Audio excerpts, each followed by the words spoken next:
Gaza,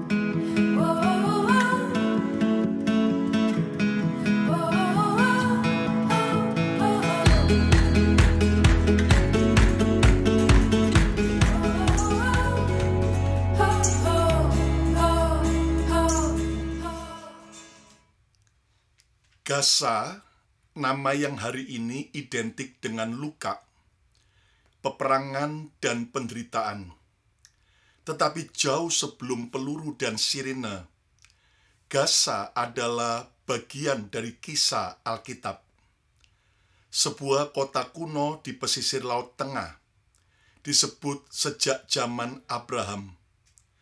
Tanah ini dulu adalah pintu gerbang menuju Kanaan, tempat bangsa-bangsa besar bertemu, dan benteng yang berdiri di perbatasan janji Tuhan. Namun banyak yang lupa bahwa di balik debu dan reruntuhan, Gaza adalah bagian dari naskah ilahi yang sedang Tuhan tulis. Selamat berjumpa kembali semua sahabat Mesbah Mujizat. Salam sukacita, salam kebahagiaan, dan salam kemenangan. Senang sekali hari ini saya Pastor Lukas Kusuma boleh melayani saudara dalam program Mesbah Mujizat dari kota Philadelphia, Pennsylvania di Amerika. Dimanapun Anda menyaksikan program ini, doa saya biar kita makin tajam mengenal akan kehendak dan rencana Tuhan. Kita tahu dari tanda-tanda zaman, maka akhir zaman sudah di ujung dan kedatangan Tuhan sudah semakin dekat.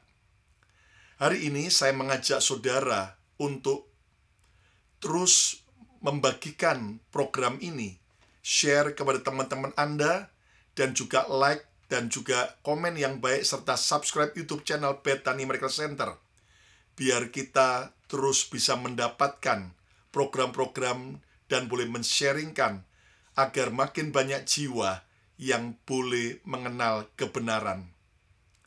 Hari ini saya menyampaikan sebuah tema, Gaza, kota kontroversial. Tahukah Anda bahwa salah satu kota tertua di dunia adalah Gaza? Gaza memegang rahasia sejarah dan nubuatan yang luar biasa bagi umat manusia. Gaza bukan hanya kota yang ada di peta di Timur Tengah. Gaza adalah kota yang disebut dalam Alkitab sejak zaman kuno.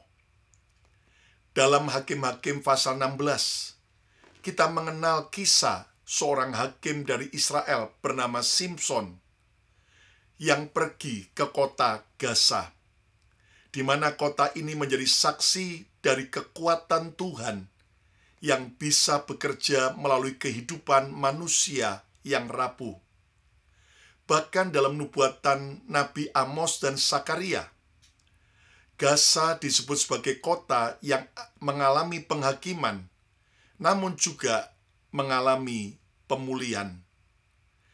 Ini mengajarkan kita bahwa tidak peduli seberapa gelap, seberapa keras dunia di sekitar kita, Tuhan tetap punya rencana untuk pemulihan dan harapan.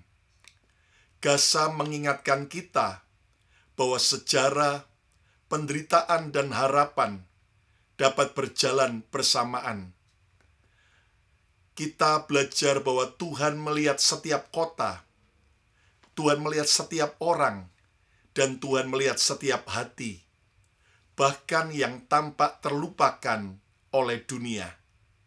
Percayalah, ketika kita melewati keadaan yang hancur seperti kota Gaza hari ini dengan puing-puingnya, kita masih tetap punya pengharapan di dalam Tuhan. Tuhan Yesus datang untuk memberikan pengharapan di tengah kegelapan. Dia yang adalah jalan, kebenaran, dan hidup. Yesus yang adalah terang dunia, yang sanggup memberikan pengharapan, kepastian bagi setiap orang yang datang dan percaya kepada Yesus. Hari ini, seperti Gaza yang menjadi puing-puing, tetapi tetap punya pengharapan. Demikian juga percayalah, di dalam Yesus selalu ada pengharapan. Jika Anda mau mengalaminya, ayo coba katakan, di dalam Yesus ada pengharapan. Sesukar apapun keadaanmu hari ini, jangan putus asa. Tetaplah datang dan berharap dan percaya bahwa Yesus sanggup menolong kita, dan masa depan kita ada di tangan Yesus. Masa depan kita akan cemerlang bagi tiap orang-orang yang mau mengandalkan Yesus. Hari ini mungkin masa lalu kita kelam seperti Gasa yang tinggal puing-puing. Datanglah pada Yesus, berserulah pada Yesus, dan Dialah satu-satunya sumber pengharapan kita. Gasa adalah kota yang penuh dengan sejarah dan nubuatan. Tahukah kamu bahwa salah satu kota tertua di dunia, yaitu Gasa, memegang rahasia sejarah dan nubuatan yang luar biasa bagi kita umat manusia. Kota yang terlihat kecil di peta ini ternyata menjadi saksi perjalanan iman, konflik, dan rencana Allah yang menakjubkan. Hari ini saya ingin membawa Anda menelusuri Gasa dari zaman Alkitab hingga di zaman modern, dan menemukan pelajaran hidup yang bisa mengubah cara kita melihat dunia dan iman kita. Yang pertama, Gasa di dalam Alkitab. Gasa disebut beberapa kali di dalam Alkitab. Salah satu kisahnya tentang Simson di Hakim-Hakim 16 ayat 1-3. Simson pergi ke Gasa, kota yang terkenal dengan kekerasannya, dan terjadi peristiwa dramatis yang menunjukkan kuasa Tuhan bekerja melalui kehidupan manusia yang rapuh seperti Simson. Selain itu, Nabi Amos dan Zakaria menyinggung Gasa dalam nubuatan mereka. Gasa adalah kota yang mengalami penghakiman karena ketidakadilan, namun juga menjadi simbol dari pemulihan. Gasa mengajarkan kita satu hal: tidak peduli seberapa gelap keadaan, Tuhan selalu punya rencana untuk memulihkan dan membawa harapan.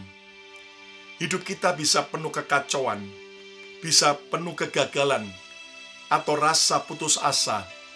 Namun seperti Gasa, kita bisa menjadi saksi kuasa Allah jika kita menyerahkan hidup kita kepadanya.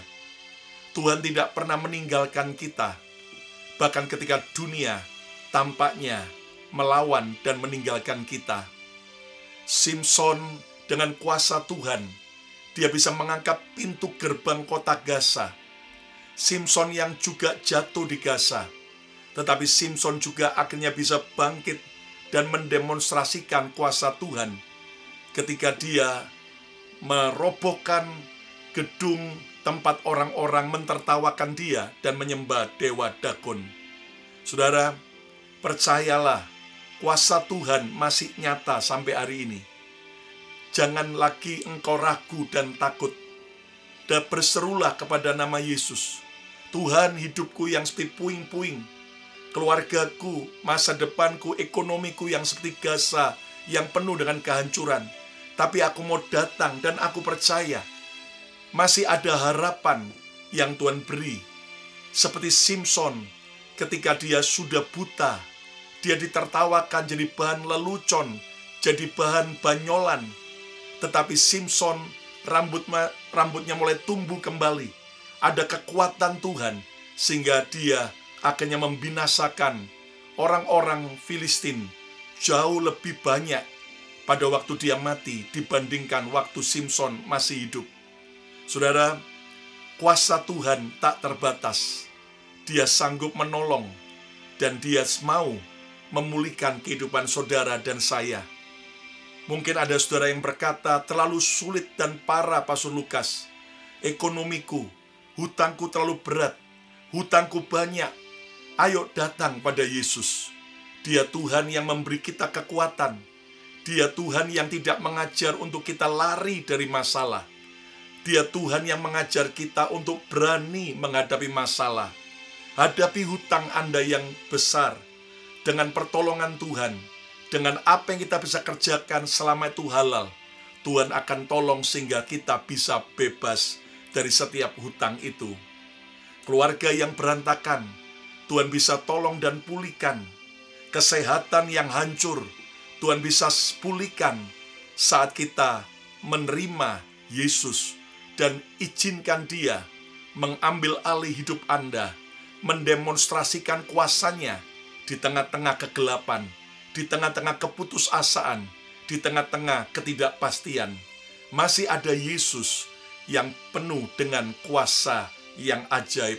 Ayo yang mau coba katakan, aku mau terima kuasa Tuhan. Yang kedua, Gaza dalam sejarah modern.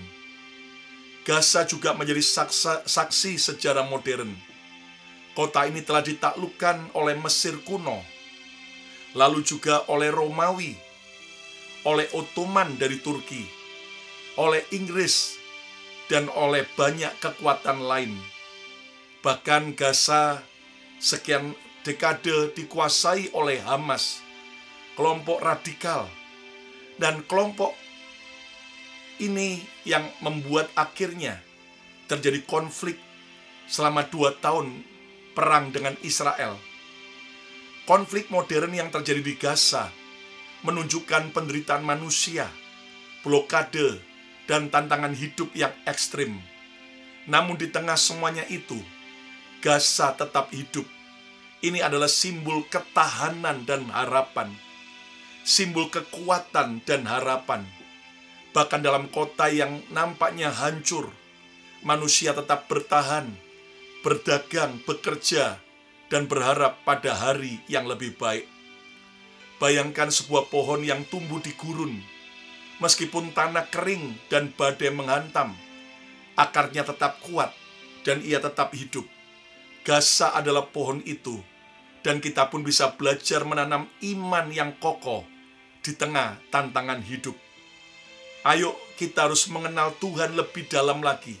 Alami Yesus bukan dari kata orang, bukan cuma ritual agama, tetapi alami Yesus setiap hari, seperti pohon yang berakar kuat ke dalam, sehingga saat tantangan hidup, saat badai datang, kita tetap kuat, teguh berdiri.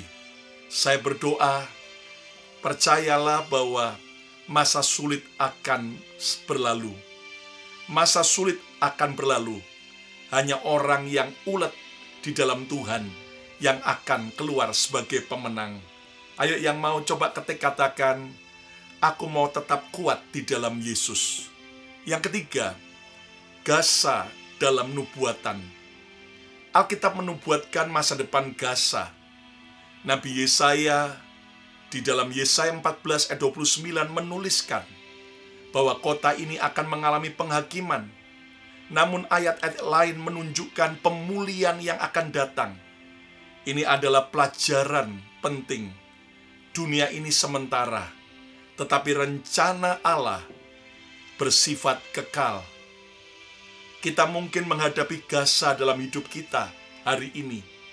Situasi yang tampaknya mustahil, atau kota yang terlihat tidak bisa dipulihkan. Namun Tuhan bisa mengubah setiap kekacauan menjadi rencana yang indah.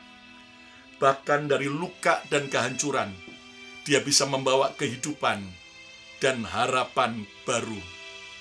Apa pesan penting tentang Gaza? Gaza mengajarkan kita, yang pertama adalah ketahanan. Seperti kota yang terus bangkit, walaupun mengalami reruntuhan, iman kita pun juga bisa bertahan di tengah badai. Memiliki ketahanan, kekuatan di dalam Yesus. Yang kedua, Gaza mengajarkan pemulihan. Tidak ada yang terlalu hancur bagi Tuhan. Tidak ada yang terlalu sukar bagi Tuhan. Bahkan luka terdalam Tuhan bisa sembuhkan. Bahkan kehancuran yang terlalu parah Tuhan bisa pulihkan. Datanglah pada Yesus. Dia Tuhan sang pemulih dalam hidup kita. Yang terakhir, Gaza mengajarkan harapan. Sejarah dan nubuatan Gaza menunjukkan bahwa Allah melihat semua dan rencananya selalu lebih besar daripada penderitaan kita. Kita terus berharap adanya perdamaian Israel-Palestina. Kita berharap supaya benar-benar perang tidak lagi ada. Namun seandainya jika itu tetap harus terjadi sesuai nubuatan Alkitab, jangan gentar. Masih ada harapan yang jauh lebih dahsyat. Bukan di Yerusalem di dunia ini, tapi Yerusalem surgawi. Saat kita bertemu Yesus muka dengan muka. Setiap kali kamu melihat peta dunia, setiap kali saudara mendengar kisah tentang Gaza, ingatlah ada pelajaran iman yang bisa diambil dari kota yang terlihat kecil, tapi penuh makna. Jangan pernah meremehkan apa yang Tuhan bisa lakukan melalui hati yang setia. Bahkan di tengah dunia yang penuh konflik, seperti Gaza, hidup saudara dan hidup saya bisa menjadi saksi dari kuasa dan kasih Allah. Yang mau, ayo coba ketik katakan, saya mau alami Yesus setiap hari. Mari kita akan berdoa, angkat kedua tangan saudara. Tuhan, hamba berdoa, Gaza mengajar kami tentang harapan, mengajar kepada kami tentang Tuhan, sebuah keuletan, ketangguhan saat kami melewati masa-masa sulit. Tuhan, Engkau mengajar bahwa Gaza juga berbicara tentang Tuhan pemulihan. Dan kami percaya di dalam Yesus selalu ada pemulihan, ada harapan. Dan Engkau mampu membuat kami tahan, kuat melewati apapun juga. Berkati semua sahabat Mesbah Mujizat. Kalau ada di antara kami yang menyaksikan program ini belum menerima Yesus sebagai Tuhan dan Juru Selamat, hari ini juga kami mau membuka hati, menerima Yesus sebagai Tuhan dan Juru Selamat kami. Ampuni dosa kami Tuhan, dan kami berdoa shalom bagi Israel, shalom bagi Palestina, shalom bagi Timur Tengah, biar ada damai sejahtera. Dan kami berdoa, berkat Tuhan dilimpahkan buat setiap kami. Di dalam nama Tuhan Yesus, semua kita berkata, amin, amin, amin, amin, amin. Jika Anda diberkati oleh program Mesbah Mujizat ini, jangan lupa untuk Anda subscribe YouTube channel Bethany Miracle Center. Anda juga komen yang baik, pencet like-nya, jempolnya, dan juga share kepada teman-teman Anda. Dan saudara sekalian, jangan lupa follow Instagram saya Lukas Kusuma, Instagram Bethany Miracle Center. Dan program Mesbah Mujizat hadir setiap hari Selasa dan hari Jumat jam 7.30 malam waktu Jakarta. Dan tiap hari juga jam 7.30 malam dari YouTube channel Bethany Miracle Center, kami akan hadir dalam pujian dan juga dalam renungan firman Tuhan. Dan juga tiap hari Minggu ada 2 kali ibadah secara live dari Bethany Miracle Center di kota Philadelphia, Pennsylvania di Amerika. Hari ini, ayo kita percaya sesukar apapun keadaan kita, walaupun sudah tinggal puing-puing seperti Gaza, Tuhan bisa pulihkan. Shalom Tuhan bagi Israel, shalom Tuhan bagi Palestina, shalom Tuhan bagi kita semua. Sampai berjumpa kembali, Tuhan Yesus memberkati.